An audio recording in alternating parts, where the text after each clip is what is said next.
các bạn trở lại với kênh Hiếu Excavator nhé. Trong video ngày hôm nay thì các bạn cùng chứng kiến pha lên cần của chiếc máy trộn bê tông siêu khủng các bạn nhé.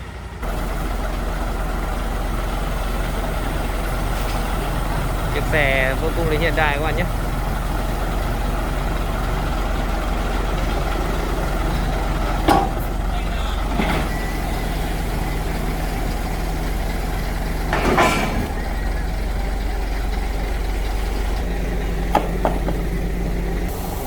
Công trình hôm nay đổ trần tầng 1 các bạn nhé.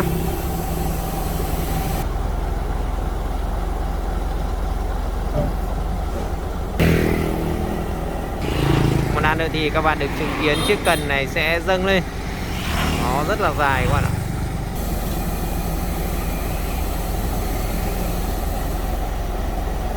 Vậy là chiếc xe đã dâng bánh lên các bạn nhé.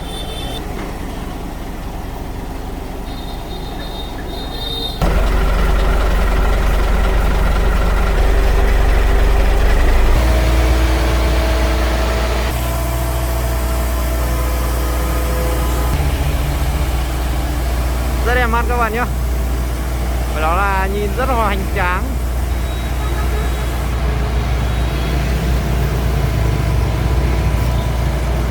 Trông như một cánh tay robot rất dài.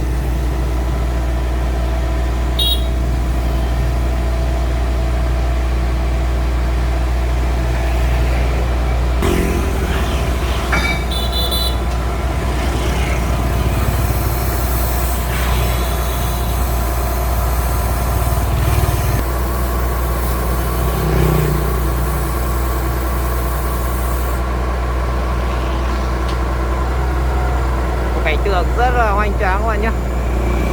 Đấy, quả cần này nó dài không biết là bao nhiêu mét.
chiếc cần trục rất là khủng các bạn nhé.